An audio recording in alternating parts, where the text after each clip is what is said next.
Okay, last week we started discussing, we have separate notes for Armageddon. As I mentioned last week, those notes are on the table, as well as part 3 for chapter 16, which finishes chapter 16. Those notes are on the table as well. I forgot to mention that Wednesday night, that they're, again, I forgot to mention that. So we started discussing Armageddon. And the reason I wanted to kind of separate Armageddon from the rest of it is I felt like Armageddon needed its own kind of focus, because, again, this is one of those passages that gets taken out of context and then attached to other events and other references throughout not only the New Testament, but sometimes the Old Testament as well. And so we noticed in verse 13 how that after the river Euphrates is dried up by the pouring out of this sixth bowl, the way was made available to be able to invade, so kings of the east might be prepared. And we talked about the fact that all of these bowls of wrath that we see being described here in chapter 16 mirrors the trumpets. It mirrors the unsealing of the seals in many ways. The fact that this is kind of being repeated over and over again, describing God's victory over idolatry, certainly over Satan, but ultimately the kind of the servant of Satan in this. We talked about these two beasts. One was of the sea and one was of the earth. And that beast of the sea kind of represents the Roman Empire. And the beast of the earth represents the system of idolatry that sought to enforce idol worship and worship of the emperors as gods on the rest of the world. And we see here in verse 12 and 13, and as we noted on through, that there were three main components that led to the downfall of the Roman Empire. One was the natural calamities, okay, things that took place, whether it was disease, earthquake, volcanoes, things like that. Then you had the corruption, both civil corruption and moral corruption, that led to kind of the usurping of a lot of the values of the Roman Empire. And then thirdly, you had invasions from outside sources. And this is what we're seeing here in verse 12 and 13. And the fact that certainly the Parthians literally did cross the Euphrates to invade Rome, but also it wasn't just literally Euphrates. It's a sense that there were going to be outside forces, which God has used multiple occasions in the Old Testament with Assyria, with Babylon, with Judah and Israel, utilizing other nations to bring about judgment on another. And we notice verse 13, these three unclean spirits like frogs coming out of the mouth of the dragon, out of the mouth of the beast, and out of the mouth of false prophets. Remember, those are our three main bad actors here. We've got the great dragon, which is Satan, which was identified back in chapter 12. We've got the beast, that's the empire. Or some commentaries suggest that some commentaries are very specific about emperor worship here in Revelation. And certainly, I do believe emperor worship is included, but I wouldn't say that it excludes the worship of the false gods of Rome and Greece either, because all of it's idolatry. But some commentaries suggest that the beast here is any emperor sitting on the throne that receives this worship as a god. But I don't believe that's the case. It's the empire itself that's upholding the structure of this idol worship, and thus the false prophet. You've got that religious system in place and the seeking to enforce that system on all the people in the world. And so in verse 14, they are spirits of demons performing signs. Remember, we talked about this in chapters past, how that these signs, these are not literal miracles, because only God can do miracles. Only God can perform the power of the observable suspension of natural law. These are deceits. These are tricks. This is the cunning craftiness, so to speak. And so these signs, for the purpose of upholding idolatry, for the purpose of seeking to enforce this on everyone else. And so they go out to the kings of the earth, the whole world, to gather them to the battle of that great day of God Almighty. Verse 15, Jesus interjects, "Behold, I'm coming as a thief. Blessed is he who watches and keeps his garments, lest he walk naked and they see his shame." And we discussed the encouragement from Jesus here in verse 15 to these saints, and how it's explicitly to the saints. That's his statement. Be aware, be watchful. When he says keep his garments, it means the term means to guard your garments. And of course, we noticed back with Laodicea and with Sardis, the idea of garments remaining pure represents walking in a holy way, obeying the Lord. those whose garments are stained or those who are naked. It's a sense of sin. And so Jesus is calling on them to continue to be faithful. And so in verse 16, they gathered them, and they is reference to these three, they're not frogs, they're unclean spirits like frogs. And again, we talked about some of the meaning behind that. And there's a couple ideas there. One is that because frogs were unclean under the old law, notice these are unclean spirits, that's emphasizing the uncleanness of what's being described. Last week somebody mentioned the idea of how frogs very expressly, the accuracy of their tongue to grab insects and things like that, and kind of the way in which it's being used to attack saints and so forth might be another application of that. But then in verse 16, as we mentioned, they gathered them together in the place in Hebrew called Armageddon. And as we noted, the term Armageddon or Armageddon literally means the hill of Megiddo. And we also mentioned the fact that John is the only apostle in any of the writings of the New Testament that actually goes out of his way to explain what words in Hebrew are. And it's really interesting. John does it on several occasions, both in the Gospel of John as well as here in Revelation. And I think it's because of that later time in which he's writing, in these late 90s AD, he's having to kind of maybe make some connections for some people that may not have been able to be made unless he kind of explained them a little bit. But this term Armageddon, we see the term Megiddo come up on numerous occasions in the Old Testament. But there is no hill or mount of Megiddo. Geographically, and we noticed this last week, geographically what we're talking about is an area here, and we mentioned the fact that this is Megiddo here, here's Nazareth, Jerusalem's all the way down here. So we're not talking about some place right outside of Jerusalem. This has nothing to do with Jerusalem at all. This is Megiddo. Up here, over here in this kind of corner up here is Mount Carmel, where Elijah withstood Ahab and Jezebel and the prophets of Baal. And right next to Megiddo is Jezreel, and Jezreel features prominently as well. But notice the valley of Jezreel, also known as the Valley of Megiddo, features very prominently as a result, or as throughout the Old Testament, because of conflicts throughout this area over and over and over again. Even in secular history, there was a great battle that was fought between Egypt and Canaan in the 1400s BC in the Jezreel Valley. And because of its location, because of its strategic importance, this has been kind of a conflux of where armies and nations have done battle over thousands of years in the past.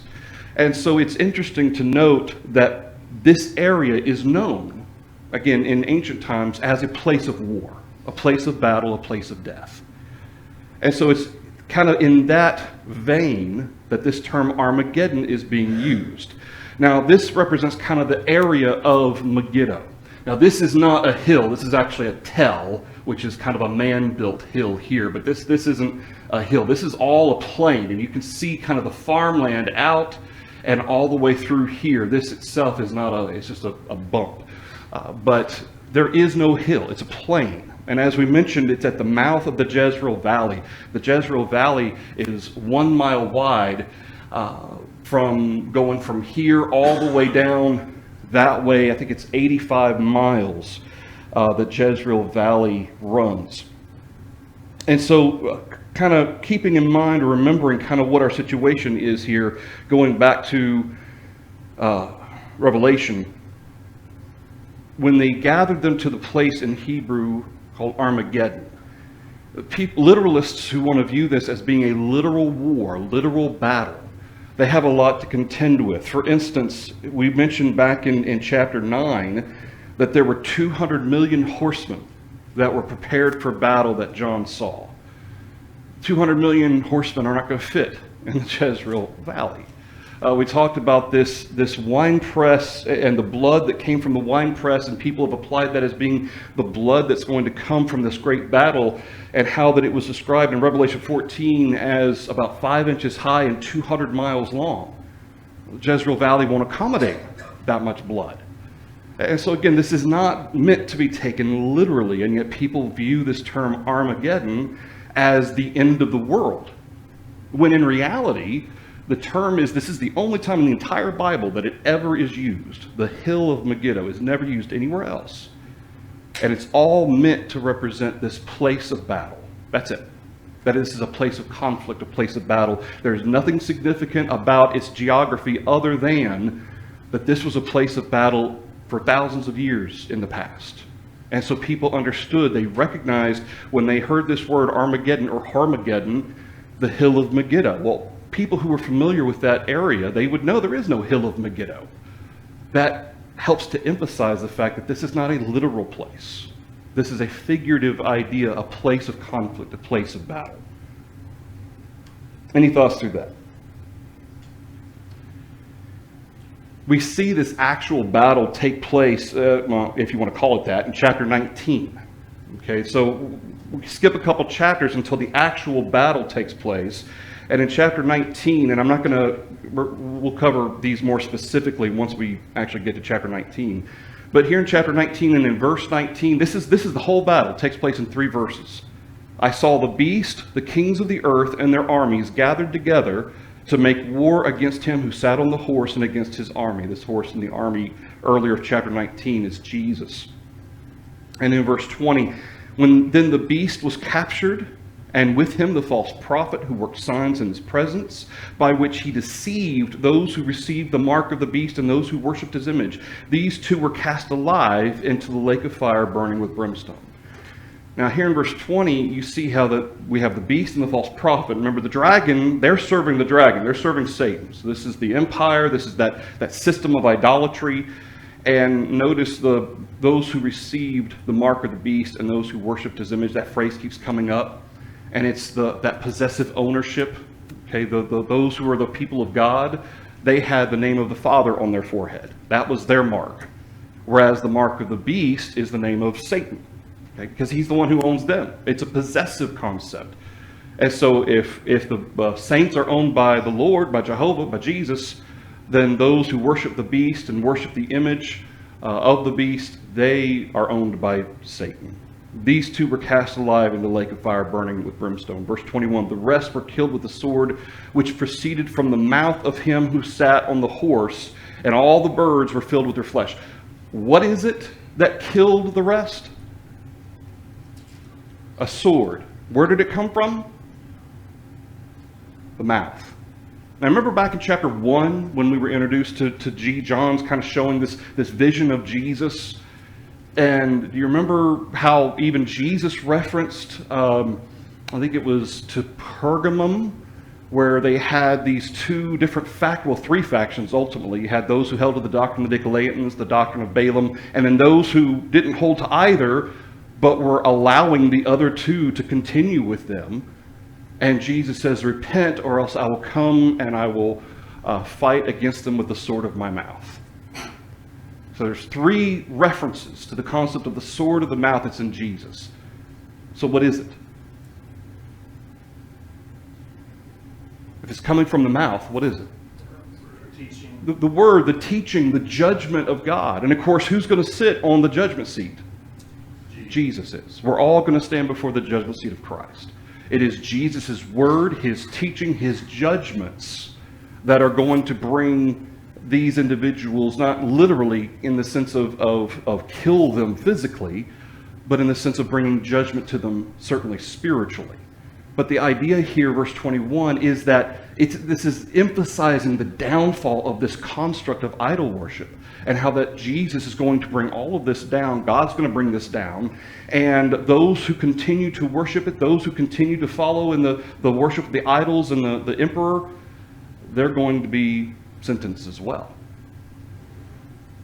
And so it's important to note kind of the spiritual background of this, the figurative and spiritual background of all of this, that this is not literal in the sense of a literal battle. There is literal ramifications. There are physical ramifications. Again, Rome will never ever be what it was at its peak.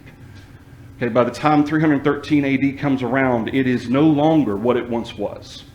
And as of 313, it never would be again. That was the Edict of Milan that Constantine issued, where no more was idolatry and enforced. No longer could anyone in the empire be discriminate towards those who don't worship the Greek or Roman gods. That was it. And never again would there be a world empire that would be able to enforce idolatry. Thoughts or comments through this? All right, so going back to chapter 16. So we see the end of 16, that they gather together, place in the Hebrew called Armageddon. And then we have the seventh angel pouring out its bowl as well. Let's cover the questions for Armageddon real fast before we move on to verse 17. Question 1, what is the significance of the unclean spirits coming out of the mouths of the dragon, the beast, and the false prophet? Are these literal generals? Where are they coming out of? Out of the mouth. Source of teaching or source of doctrine. It's the source of the teaching of this idolatry. Remember, they're coming out of the dragon. That's Satan. Okay, and everything Satan says is a what? A lie. Okay, so then you've got the empire, which is serving Satan, and what it's saying. And then you've got the false prophet, which is the system of idolatry, which is what it's saying. And in some ways, you might even have both being represented there, both the emperor and the false gods of Roman Greece being kind of represented there, of the importance being placed by the Roman Empire of serving those gods, or false gods. And the fact that these generals, quote unquote, these unclean spirits, it's the teaching, this deception that is going throughout all the world. Question 2, what 3 possibilities could explain why the unclean spirits were like frogs?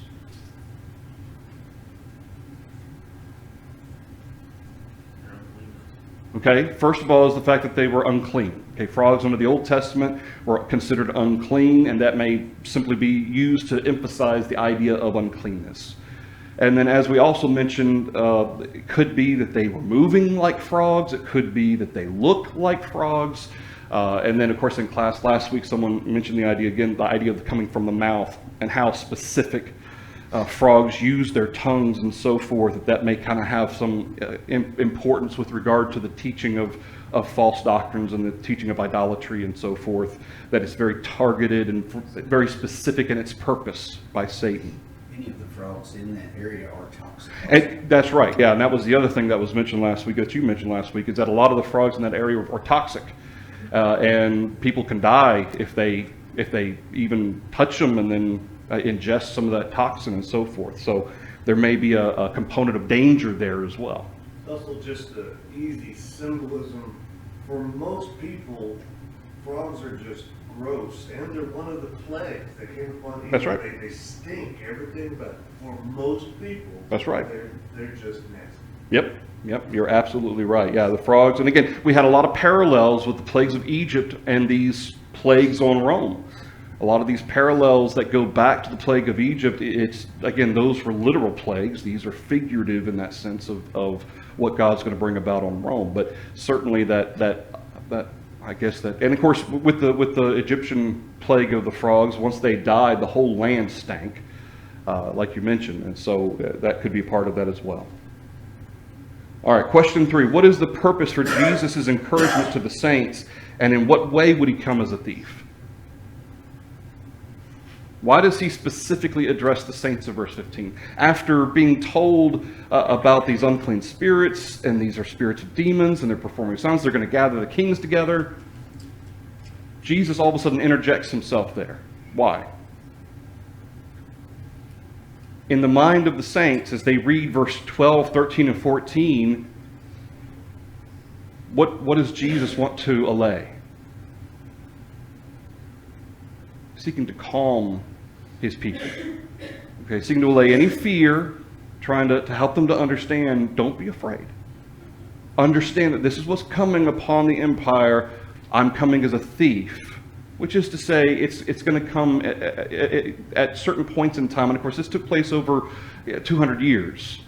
But this is all going, you have to be prepared. You have to be ready. You have to be watching. But notice how that the watching and the keeping his garments, It's a spiritual application. Remember with Jerusalem, Jesus uses the same concept of coming as a thief on Jerusalem in literal destruction of the city through the Roman Empire. But he uses that same idea there of watching and being aware, but he connects that directly to actual signs. Okay, there are legitimate signs that Jesus refers to. Once you see these things, you get out. You run. And you need to be aware, be watchful. Well, here, this is being used in a spiritual way. There's nothing you can do to prevent or to escape necessarily in the sense that we can't leave the Roman Empire. The Roman Empire is everywhere. But you can stay faithful despite the things that are going to take place. And then the fact that he also says that he will come as a thief. Again, just that no one's going to expect it. At a time when no one realizes, again, whether it's a natural calamity like an earthquake, a volcano, disease. Remember we talked about the Justinian plague that wiped out a third of the Roman Empire in 170, 180 AD, something like that. Whether it's these invasions, certainly the moral and civil decay and corruption took place over a period of time, didn't happen all at once, but all of that will lead to this ultimate victory. All right, question 4. Are the terms Armageddon and apocalypse synonymous?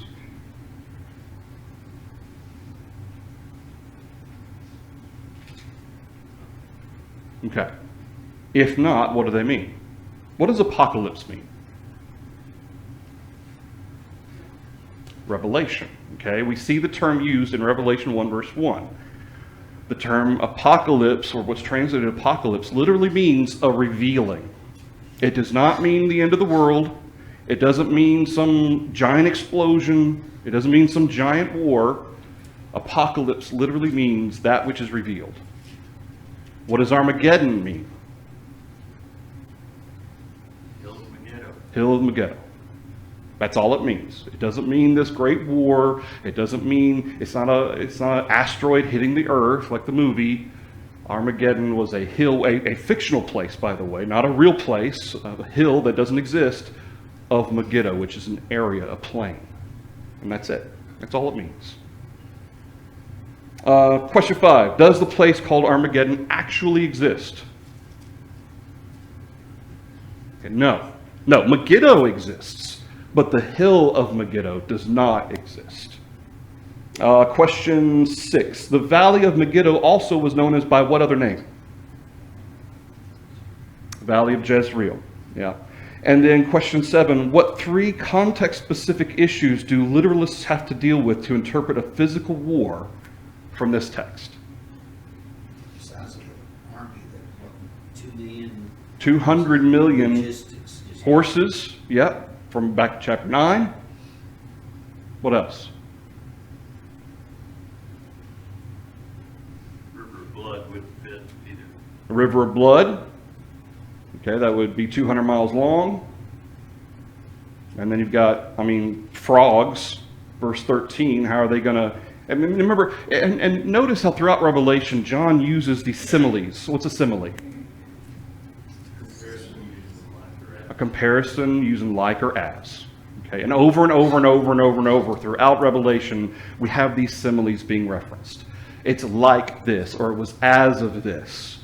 Because what John's seeing, these are representations of spiritual things. And John's putting them into terms as best he can for us to visualize what's being conveyed to him. But whether John was seeing what he was seeing, try just imagine trying to be in John's shoes. And what you're being shown of a spiritual realm, of spiritual things. Remember, back in chapter 4, a door was opened in heaven, and John was basically invited to come and look kind of behind the scenes. And that's what happens at the very beginning of Revelation 4, where John he sees the throne of God in heaven. And the throne of God is described there like as this and as this. Imagine being in his shoes and being able to visualize in some way a realm for which none of us have a frame of reference. None of us have ever seen the spiritual realm. None of us have ever been there. So we have no frame of reference to understand what anything there, quote unquote, looks like.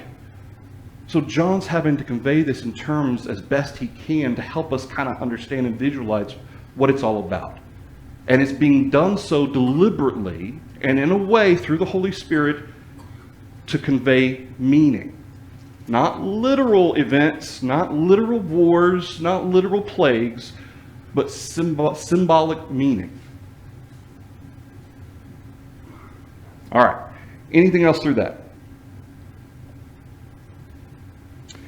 All right, let's move on to verse 17. So, and again, this is part 3 notes, and as I mentioned, those are on the table. I did email them out as well.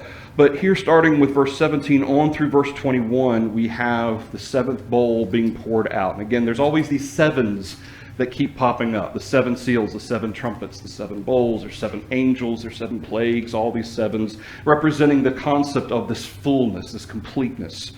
But here starting with verse 17, then the 7th angel poured out his bowl into the air, and a loud voice came out of the temple of heaven from the throne, saying, "It is done." And there were noises and thunderings and lightnings. There was a great earthquake, such a mighty and great earthquake as had not occurred since men were on the earth. I want to, so Homer Haley on page 340 of his commentary, this is what he says kind of about this part. He says, "These plagues did not introduce the final judgment. For after hail had killed whom it killed," that's verse 21, "there were those left who still blasphemed God. The severest of divine judgments had now been poured out upon the wicked and ungodly men, touching all phases and realms of Roman society and power. Only the final judgment, which would bring all men, nations, and wickedness to a total end, could surpass in intensity and finally judgments such as these." I thought it was well explained, because what we're seeing is a kind of a finality here, starting in verse 17. There is this complete and utter victory over these elements, of God over the empire, is what's being described here. But verse 17, it's really interesting. Remember, we saw the other bowls. A bowl was poured out on the sun, a bowl was poured out on the ocean, a bowl was poured out on the rivers and the springs, and now we have one being poured out on the air. What's the significance of pouring this bowl out on the air?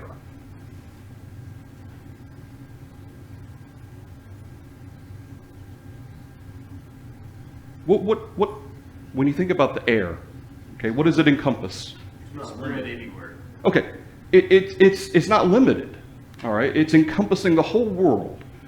And the idea, remember what Paul says back in Ephesians, Ephesians 2, verse 2? What does Paul call Satan? The prince of what?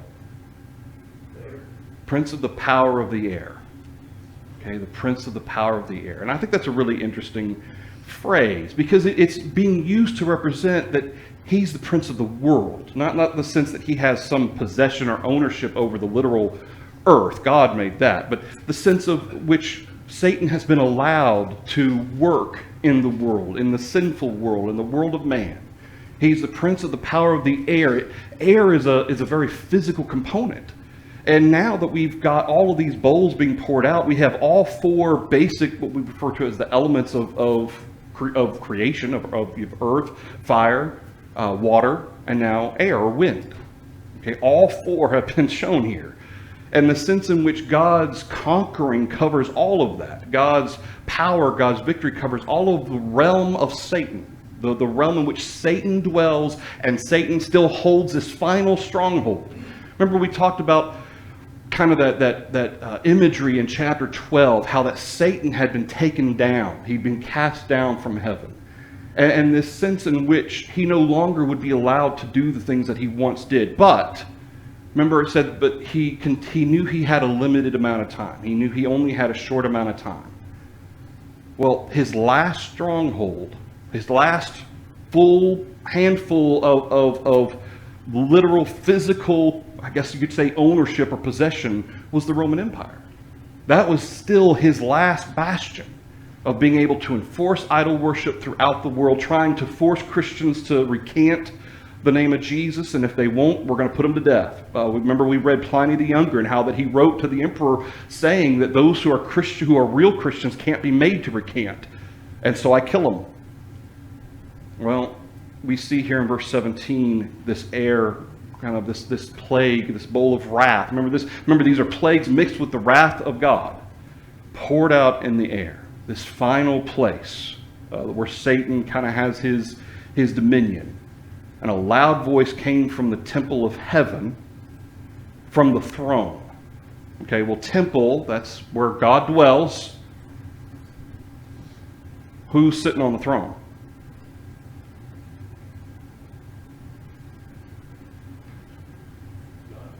Okay, God, Jesus. Okay, certainly in Revelation, it's God the Father has been sitting on the throne in every example we see of the throne. We know that literally Jesus is being allowed to, it's not a literal throne, but all power has been given to Jesus until one day death is conquered and then he gives everything back to the Father. But the idea of it is done or it is completed, it has been accomplished. This isn't exactly the same phrase that Jesus used on the cross when he says it is finished. It's a different phrase. But the idea here is what had been promised, what had been foretold, what had been conveyed is now complete. Thus, verse 18, you've got noises, thunderings, and lightnings. We've got these lists of, I'll say, noises or observations. We've had this list come up over and over again. Revelation 4 and verse 5. Remember, from the throne of God proceeded lightning, thunder, and voices. Remember, we applied that to recognize that God was still working. And even though maybe literal miracles, even by John's time, had started to go away as the apostles died and as people who had miraculously been laid hands on by the apostles, as they died, okay, God's still working. And God still has his methods of bringing about his will without literal suspension of natural law. He can do a lot of stuff outside of our realm of understanding. But then in chapter 8 and in verse 5, we are shown lightning, thunder, voices, but then there was something added to that. It was an earthquake. Then in chapter 11 and in verse 19, we had lightning, thunder, voices, an earthquake, and then hail. Now in chapter 16, notice what we've got. We've got lightning, we've got thundering, we've got noises. The term noises here is voices. And then a great earthquake. And then what happens in verse 21? Great hail. So notice how this intensity keeps building. And the term here, great, both for the earthquake and verse 21 for the hail, it's megas. Greek term megas. It's great earthquake. In fact, in verse 18, John tells us an earthquake such as nothing had ever been seen before like this. Well, especially Old Testament prophecy and so forth, when there's an earthquake, what is that, a symbolic earthquake? What does that often entail? When do we see that used a lot of times? The idea of the sky being blackened or the sun being darkened, of thunder and lightning and of an earthquake. Where do we see that type of language a lot of times? Punishment. Huh? Kind of punishment. Punishment associated with a nation. Okay, punishment associated with a nation. The same type of language is used regarding Egypt, regarding Judah and Israel. Babylon. The same type of language is used by God to represent an upheaval, something that he's bringing down. Well, here we're talking about a world empire. Okay, there were only a handful of world empires in the history of the world, and this was the last one. And it was greater than all the others. Greater in power and economic power, military power, technology, and in some ways, in terms of vastness of its empire, how much it included and so forth. And so all of a sudden, you've got this earthquake that was unlike anything man has ever seen. Because when the empire fell, with it fell the infrastructure, and we talked about the suffering that would be caused by the falling apart of the infrastructure of a nation. Well, this is over the whole world. where no longer can Rome reach out from Italy over the waters and enforce its will. It can't do that anymore. And so this is why this emphasis is being placed like nothing like this has ever happened before, because that's the effect it's going to have.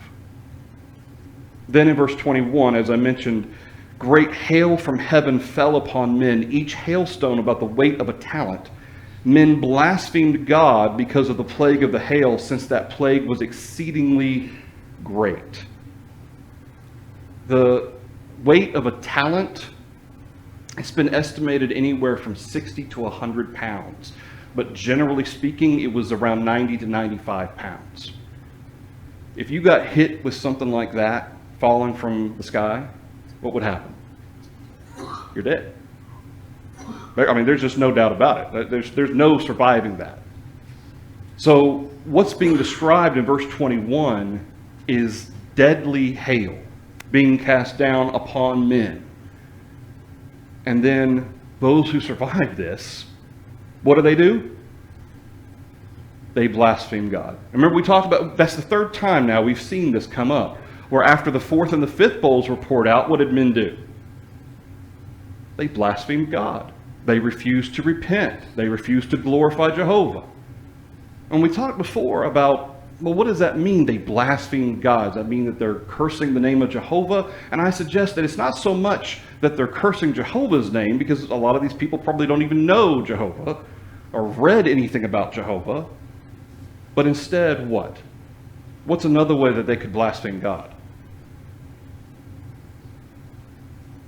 Who would they have turned to in the midst of all this terrible stuff? Their false gods. Their false gods. All the more they turn to these false idols, they turn to their emperor as God, seeking deliverance, seeking help, seeking safety, trying to appeal to their power. And what did Paul say to the Athenians at Mars Hill in Acts 17? I mean, is it in these works of stone and wood in which we live and move and have our being? No, it's in Jehovah. It's in this unknown God that Paul told them about. And so the idea of men blaspheming God because of the plague of the hail, the plague was exceedingly great. Just the idea that they refused to turn, and instead, even more so, they leaned upon their faith of these false gods, their faith in their emperors, and they still refused to change. Again, Haley, in his commentary, he mentions the series of plagues is now completed. God's wrath expressed in righteous judgments has now exploded as an atomic bomb upon the world of ungodly and wicked men. And I want to focus on that ungodly and wicked men, that this is the focus. Okay, this is where the focus is regarding those who have the mark of the beast and who worship his image. They're owned by Satan and they refuse to turn. And there have been several occasions so far in Revelation that's referenced kind of almost in a very sad way, that still people refuse to hear the warning. People refuse to repent. And as a result, they suffered these terrible things. Now, this is part of the reason why, and we talked before, when we first started our study on Revelation, we talked a little bit about, there are those who read Revelation as the destruction of Jerusalem. And yet, what's being described here in Revelation, are we looking at a localized event? Something that is specific to just a small city? The imagery is being described as the whole world. And Rome was the world empire. This is something that's going to affect everybody. And I mean, not to put too fine a point on it, but Jerusalem simply wasn't that important as of 70 AD. It wasn't, especially from a spiritual perspective, it no longer held any importance for Christians. That's not to say that Jewish Christians wouldn't be sorrowful to see Jerusalem destroyed, but at the same time, was that where their God is anymore? Is that where the temple of God is? No. Yet what's being described in Revelation is something far more encompassing, and yet far more that will affect every Christian in the world. Every one of them. We're going to be affected by the downfall of the empire. Back in verse 19. And I separated verse 18 And 21 because of the aspects of the hail. That's kind of included in this aspect of the noises and the thunderings and so forth. So in verse 19, the great city is mentioned in verse 19. And we've had the great city mentioned on several occasions before. It's been likened to Babylon and is again here in verse 19. It's likened to Egypt. It's likened to Jerusalem, although Jerusalem wasn't used by name. We have several references to the great city. And this great city, are we talking about a literal city? Because people read this and you know, there are those who think that this was Jerusalem here, but even those who contend that, you know, we're talking about Rome, but they think verse 19 is the literal city of Rome. But what has the great city been shown to be throughout Revelation so far? This is the empire. Okay, a city is where people dwell. Well, the empire is where people dwelt. People wanted to be a part of the empire. This is where they are. So this great city isn't a literal city, it's the empire itself. And it was divided into 3 parts. Not literally 3 parts, although yes, Rome ended up being divided in multiple parts and eventually just kind of went away over time. But what's being described here, the idea of 3 parts, there's 2 different occasions where the idea of 3 parts kind of seems to reference a sense of destruction. Ezekiel, and in fact Ezekiel's going to be quoted later in Revelation 18, or referenced later in Revelation 18, but Ezekiel chapter 5 and in verse 2, there's the completion of the destruction of Jerusalem, that it was burned, it was attacked with the sword, and it was scattered on the wind. 3 different ways describing the destruction of Jerusalem, in that it was this complete destruction. Well, in Revelation 18 and verse 8, there's 3 parts again that are referenced with regard now to the empire. There's death, there's mourning, and there's famine. And then even a 4th one's added later on, utterly burned with fire. And so the sense of this 3 parts doesn't seem to have any special literal significance. It's more so the sense of it's now destroyed. And there could also be some perhaps connection to the fact that you've got the dragon, the beast, and the false prophet. And then you had these 3 unclean spirits that came from the dragon, the beast, and the false prophet.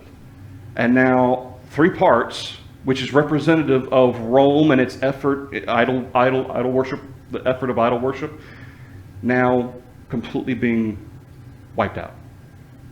So there may be a connection to that, but in general, it's more of an aspect of destruction.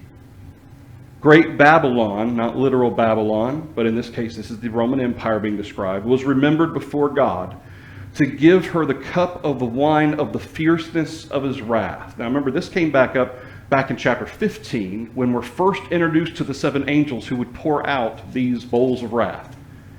And the very first thing that we talk about is the 7 angels with the 7 plagues and God's wrath being mixed with the fierceness of God's wrath. And so these plagues are kind of demonstrating, they're embodying the wrath of God, the judgment of God upon Rome for its idolatry and also for persecuting his saints. Verse 20, then every island fled away, and the mountains were not found. We actually read something almost verbatim to this back in chapter 6 and in verse 14. And language like this is used in the Old Testament as well regarding the destruction of Tyre and places like that. Islands and mountains. What is a common denominator between those two? I mean, we're talking about 2 separate things, but there's something that's similar with both of them. It could be like a getaway or an escape. An escape. A place of isolation. Okay, a place to try to get away from the mainland, from where everybody else is. I want to get away from all of this. Well, back in chapter 6, people are begging the mountains to fall upon them. They were looking for a way to escape the judgment of God. Is there going to be any escape? God's going to take away the ways of escape. There will be no more islands, no more mountains. You will not have anywhere to go. And it carries with it the sense of this upheaval, of this complete change that God's going to bring about. And certainly the fall of the empires. And again, it was gradual. It wasn't overnight. but it did represent, I mean, a complete change in world history. All right, we'll stop here. We'll pick up and we'll cover the rest of chapter 16, and I'll have chapter 17 notes available Wednesday night. Thank you, everybody.